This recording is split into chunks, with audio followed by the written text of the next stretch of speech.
Good morning, children. How are you? Welcome to Math Class 6, Chapter 12, Ratio, Proportion, and Unitary Method, Part 9. Today, we are going to discuss solutions of exercise 12.2. So, let's start. Question number 1. Determine which of the following are in proportion. Number A, 18, 36, 9 and 18.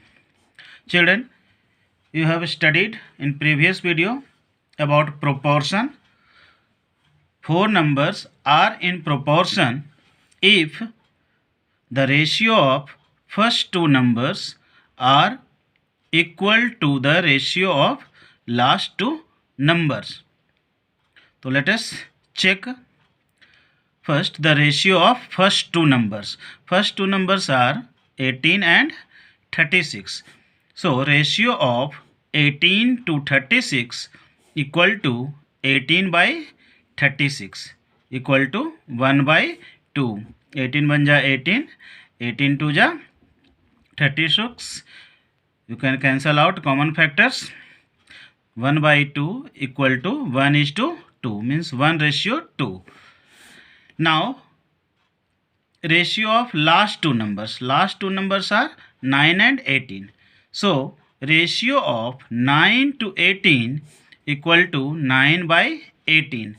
9 and 18 have common factor 9. 9 1 ja 9, 9 2 ja 18 equal to 1 by 2 equal to 1:2.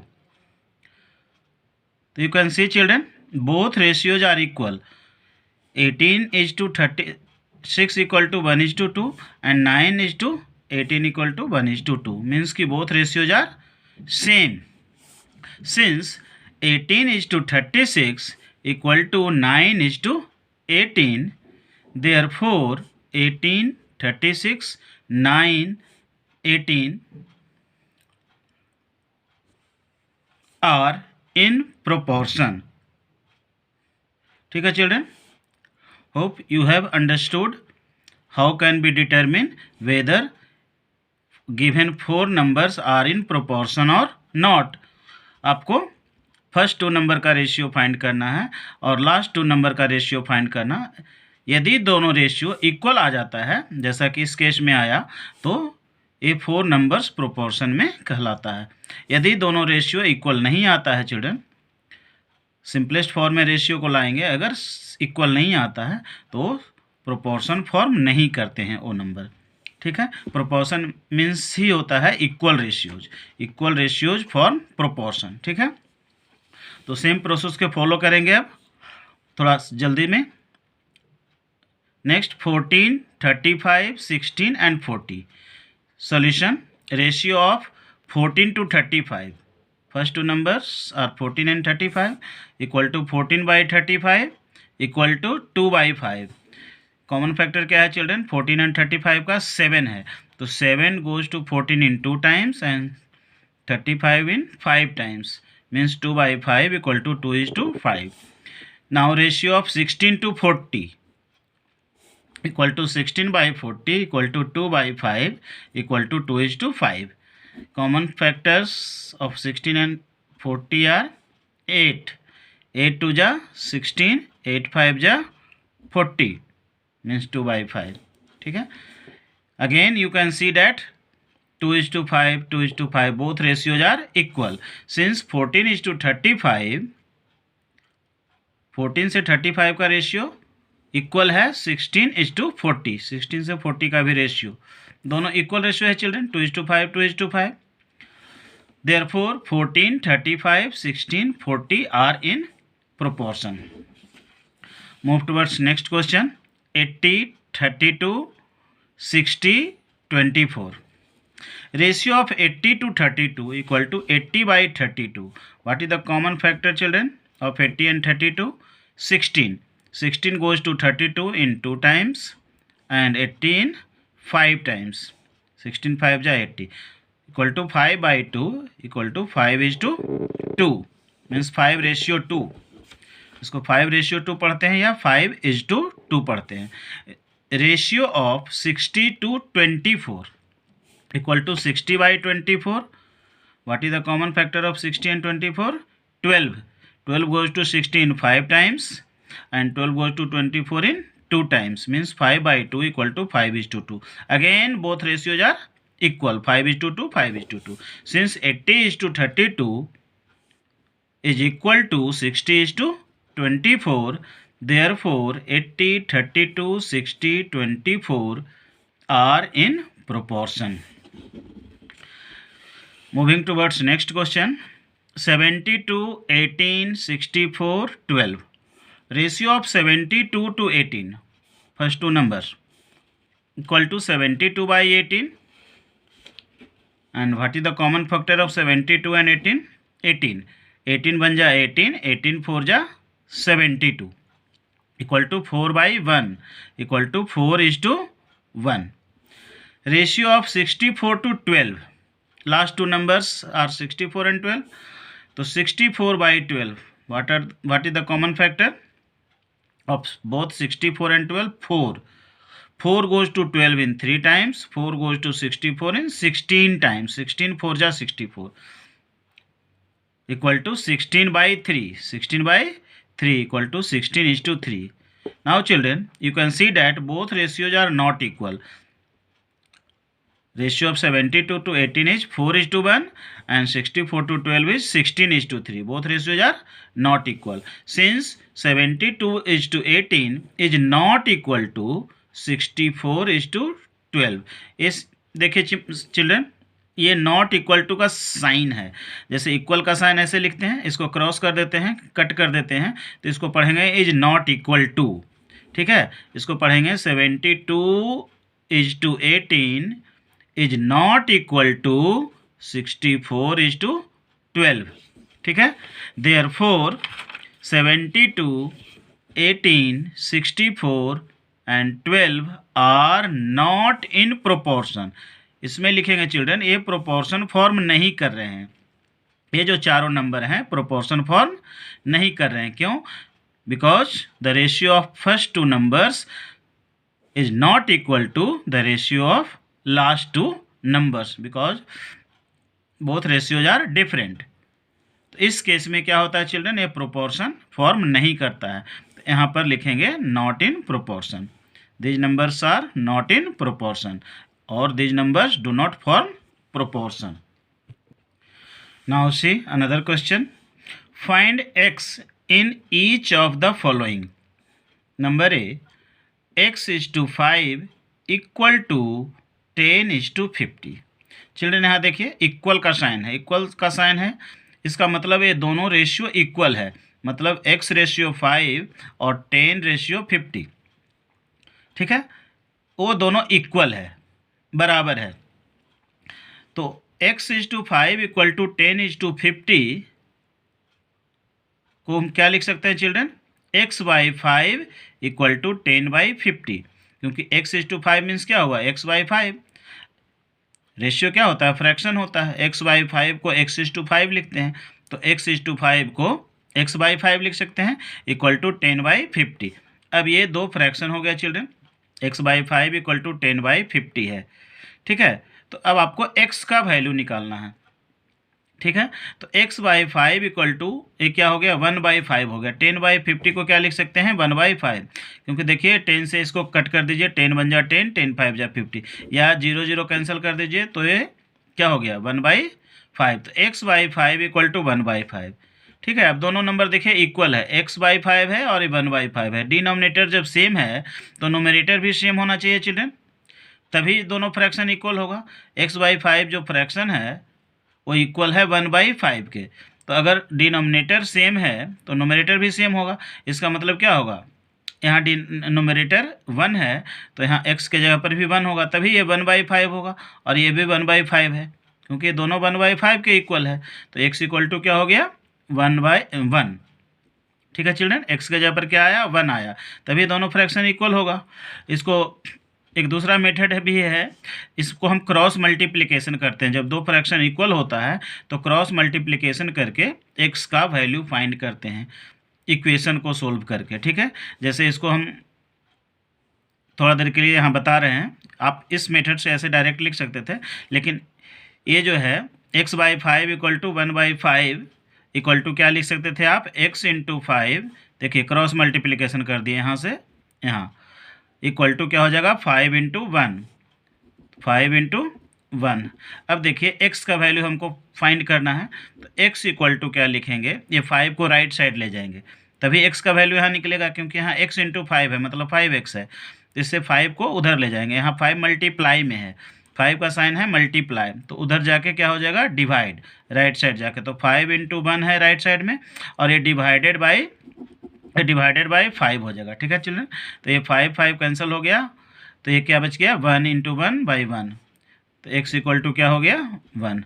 आप इस तरीके से भी कर सकते थे, ठीक है, x इक्वल टू 1। तो यहाँ पर आसानी से देख सकते थे कि डिनोमिनेटर जब सेम है तो नोमिनेटर सेम होगा, तो यहाँ 1 है तो इसलिए x का वैल्यू भी 1 होगा, ये आसानी से निकाल सकते हैं। और ऐसे क्रॉस मल्टीप्लिकेशन करके किसी भी क्वेश्चन को सोल्व करके x का वैल्यू निकाल सकते हैं, ठीक है। बी नंबर देखिए 12:30 इक्वल टू x:8 है, ठीक है, दोनों रेशियो इक्वल है, तो हम इसको फ्रैक्शन के फॉर्म में पहले लिख सकते हैं। 12:30 equal to x:8, this implies that, ये दिस इम्प्लाइज डैट है, इम्प्लाइज डैट का साइन होता है इक्वेशन में, क्योंकि यहाँ बीच में इक्वल का साइन है, तो इधर हम इम्प्लाइज डैट का साइन दे सकते हैं, ठीक है। दिस इम्प्लाइज डैट, इसको और भी लिख सकते हैं, OR और इस साइन के बदले, ठीक है। तो this implies that 12/30 equal to 8/x, ठीक है, 8:x का मतलब हुआ 8/x, ठीक है। दिस इम्प्लाइज डैट, अब देखिए क्रॉस मल्टीप्लिकेशन कर दिए, इसको ऐसे 12 इंटू एक्स हो गया इक्वल टू 30 इंटू 8, यही मेथड से जो फर्स्ट क्वेश्चन में बताया 30:8। अब x का वैल्यू आपको निकालना है, तो 12 को राइट साइड सेंड करना होगा, तो x इक्वल टू क्या हो जाएगा 30 इंटू 8, तो राइट साइड में है ही, जब लेफ्ट साइड से 12 जाएगा उधर तो इसका साइन चेंज होगा, 12 मल्टीप्लाई में है, 12 इंटू एक्स है, x में 12 से मल्टीप्लाई किया हुआ है, तो इधर जाके क्या हो जाएगा चिल्ड्रन डिवाइड हो जाएगा, तो 30 इंटू 8/12 हो गया, देयरफॉर x इक्वल टू 20। कैसे आएगा चिल्ड्रन, इसको कॉमन फैक्टर को कैंसिल कीजिएगा, जैसे देखिए 8 और 12 का कॉमन फैक्टर क्या है 4 है, 4 2 जा 8, 4 3 जा 12, ठीक है। अब यहाँ देखिए 3 है और ऊपर 30 है, ये दोनों भी कैंसिल हो जाएगा, 3 और 30 का कॉमन फैक्टर 3 है, 3 1 जा 3, 3 10 जा 30, तो नीचे तो 1 आ गया, अब ऊपर देखिए 10 इंटू 2 बचा, तो x इक्वल टू कितना हो गया 20 हो गया, 10 2 जा 20, ठीक है। तो x का वैल्यू हमको फाइंड करना था, x का वैल्यू फाइंड हो गया। इसी ढंग से नेक्स्ट क्वेश्चन देखिए children, 16:x equal to x:121, तो 16:x equal to x:121, this implies that 16/x equal to x/121, ठीक है। दिस इम्प्लाइज डैट, अब देखिए क्रॉस मल्टीप्लिकेशन कीजिएगा, तो यहाँ भी x है यहाँ भी x है, तो x इंटू एक्स क्या हो गया children x², x into x क्या होता है x² इक्वल टू 16 इंटू 121, 16 को 121 से क्रॉस मल्टीप्लिकेशन किए। This imply that x equal to, अब x² इक्वल टू तो 16 इंटू 121 हुआ, तो x इक्वल टू क्या होगा square root of 16 into 121, square का अपोजिट होता है स्क्वायर रूट, तो इधर लेफ्ट साइड में स्क्वायर था, अब इस स्क्वायर को हटाएंगे, ये 2 को हटाएंगे पावर 2 को, तो उधर जाके स्क्वायर रूट हो जाएगा, तो इधर वाले नंबर पर स्क्वायर रूट चढ़ गया, ठीक है। तो अब x equal to square root निकालने का क्या तरीका है चिल्ड्रन, पेयर बनाते हैं, जब स्क्वायर रूट के अंदर में जो नंबर है उसको फैक्टराइजेशन करते हैं और 1 पेयर में से 1 नंबर को बाहर लिखते हैं अंडर रूट के, ठीक है। तो पहले अभी 16 को क्या लिख सकते हैं आप, ये अंडर रूट ही में पहले रखिए, 4 इंटू 4, 16 के बदले लिख सकते हैं 4 इंटू 4, 4 4 जा 16, और 121 के बदले लिख सकते हैं 11 इंटू 11, क्योंकि 11 इंटू 11 121 होता है, ठीक है। तब इसको इस तरीके से एक्सपेंड कर दिए।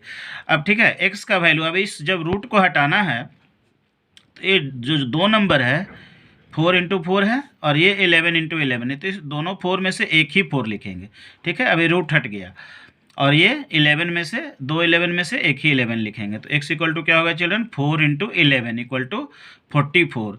मतलब 44 जो है स्क्वायर रूट आया 16 इंटू 121 को। ठीक है, ये दोनों को मल्टीप्लाई करके उसका स्क्वायर रूट जब निकालते तब 44 आता। मतलब कि 44 इंटू 44 भी उतना ही आएगा जितना कि 16 इंटू 121 आता है। स्क्वायर रूट के बारे में थोड़ा बहुत आपको पढ़ाए हैं पहले। जैसे 5 इंटू 5 25 होता है, तो 25 का स्क्वायर रूट होता है 5।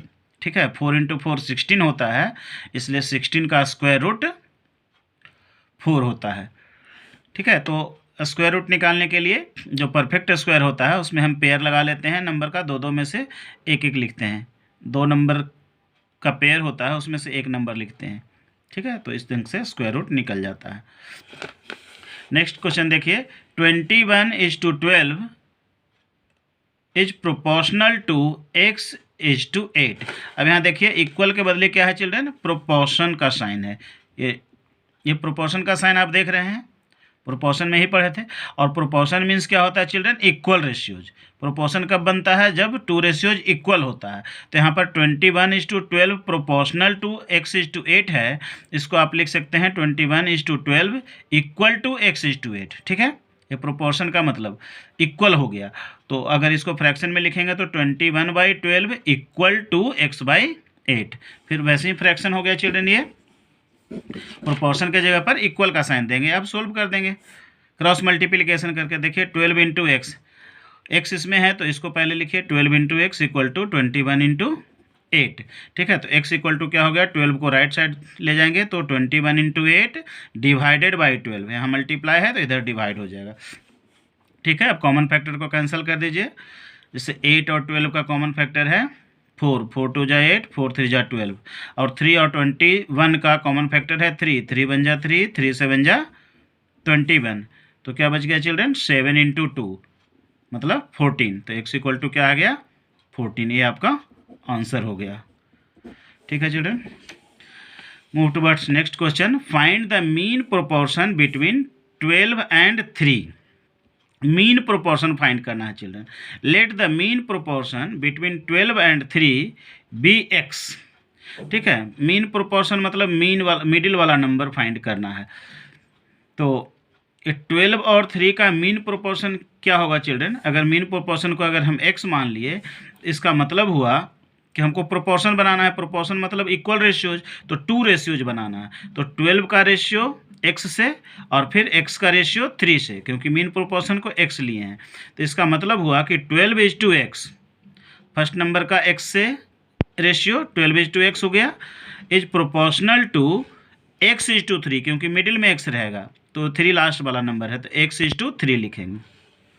ठीक है, तो दोनों मीन्स x होगा। मीन प्रोपोर्शन का मतलब मीन्स ये दोनों किनारे वाला नंबर एक्सट्रीम्स होता है, अगर 4 नंबर प्रोपोर्शन फॉर्म करते हैं तो, और बीच वाला नंबर मीन्स कहलाता है।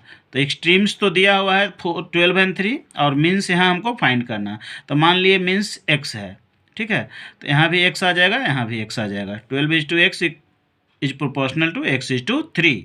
ठीक है, दिस मीन्स 12/x, रेशियो का मतलब फ्रैक्शन होता है, इक्वल टू, प्रोपोर्शन का मतलब इक्वल लिख सकते हैं, x/3। x:3 मतलब x/3। अब फिर x का वैल्यू फाइंड करेंगे चिल्ड्रन, तो क्रॉस मल्टीप्लिकेशन करेंगे, x into X, X square equal to 12 into 3। ठीक है, this imply that x equal to √12 into 3। Square को उधर ले जाएंगे तो स्क्वायर रूट हो गया। This imply that x equal to 12 into 3 कितना होता है, 36। मल्टीप्लाई इसलिए कर दिए क्योंकि 36 छोटा नंबर है, छोटा नंबर इसका स्क्वायर रूट आप जानते हैं। x equal to √36, therefore x equal to कितना होगा चिल्ड्रन, 6। 36 किसका स्क्वायर है, 6 का स्क्वायर है। 36 को आप लिख सकते हैं 6 इंटू 6, और जब रूट हटाएंगे तो 2 6 में से एक ही 6 लिखेंगे, तो 6 हो गया इसका स्क्वायर रूट। ठीक है, 36 6 का स्क्वायर होता है, इसलिए 36 का स्क्वायर रूट 6 होता है। तो x का वैल्यू आपका निकल गया चिल्ड्रन 6। ठीक है, तो मीन प्रोपोर्शन क्या हो गया है इसका, 6 हो गया। मीन प्रोपोर्शन फाइंड करना था। ठीक है, therefore mean proportion is 6। B number देखिए, 50 एंड 8 का मीन प्रोपोर्शन फाइंड करना है। तो let the mean proportion between 50 and x be x। This implies that 50 is to x is proportional to x is to 8. Same process से find करेंगे children. This imply that 50 by X equal to, proportion के बदले equal का sign, x by 8. x is to 8 मतलब x by 8. This imply that X square cross multiplication equal to 50 into 8. ठीक है. This imply that x equal to under root 50 into 8. This imply that x equal to under root 400. 50 और 8 को multiply कर दिए तो 400 आया. अब 400 का स्क्वायर रूट कितना होता है चिल्ड्रन? 20 होता है. तो x इक्वल टू 20 आ गया. क्यों आ गया 20? क्योंकि 20 इंटू 20 400 होता है. 20 जा 400. 20 का स्क्वायर 400 होता है, तो 400 का स्क्वायर रूट 20 होता है. स्क्वायर का अपोजिट स्क्वायर रूट. तो 20 हो गया इसका आंसर. नेक्स्ट क्वेश्चन देखिए. 27 एंड 48 का मीन प्रोपोर्शन फाइंड करना है. Let the mean proportion between 27 and 48 be x. This imply that 27 is to x is proportional to x is to 48. This imply that 27 by x equal to x by 48. This imply that x square cross multiplication equal to 27 into 48. This imply that x equal to, अब देखिए इसको n बड़ा number है children, इसको factor में तोड़ सकते हैं. 48 को लिख सकते हैं 2 इंटू 2 इंटू 2 इंटू 2 इंटू 3. देखिए ये 48 के बदले इतना लिख सकते हैं. 2 2 जा 4, 4 2 जा 8, 8 2 जा 16, 16 3 जा 48. तो 48 के बदले इतना लिख दिए चिल्ड्रन. और 27 को लिख सकते हैं 3 3 जा 9, 9 3 जा 27, 3 इंटू 3 इंटू 3. अब पेयर लगाते हैं दो दो का. दो में से एक ही लिखते हैं जब स्क्वायर रूट हटाते हैं. तो देखिए ए डबल 2 में से सिंगल 2 लिख दिए, फिर ये डबल 2 में से भी सिंगल 2 लिख दिए. ये 3 का पेयर है, इसमें से सिंगल 3 लिख दिए, और ये 3 का पेयर में से सिंगल 3 लिख दिए. तो x इक्वल टू आ गया 2 2 जा 4, 4 3 जा 12, 12 3 जा 36. तो मीन प्रोपोर्शन क्या हो गया चिल्ड्रन? 36. यही आपका आंसर हो गया. मीन प्रोपोर्शन को x लिए थे, x 36 आ गया. नेक्स्ट है 50 and 98. Let the mean proportion between 50 and 98 be x. This imply that 50 is to x is proportional to x is to 98. This implies that 50 by x equal to x by 98. This implies that x square equal to 50 into 98. This implies that x equal to under root 5 into 5 into 2. 50 के बदले लिख दिए children. 5 5 जा 20, 5 2 जा 50 आ गया. 98 के बदले लिखेंगे 2 इंटू 7 इंटू 7. 2 7 जा 14, 14 7 जा 98 आता है. तो लिख सकते हैं. अब इसमें पेयर लगाइए. देखिए 5 इंटू 5 के बदले एक 5 लिख दिए. अंडर रूट जब हटाए तो दो में से एक ही लिखेंगे. ये 2 इंटू 2 से एक 2 निकाल दिए, और ये 7 इंटू 7 से एक 7 निकाल दिए. तो x इक्वल टू आ गया 70. 5 2 जा 10, 10 7 जा 70. ये आ गया आपका mean proportion of 50 and 98. Thus you can understand what the mean proportion is, how to find x, or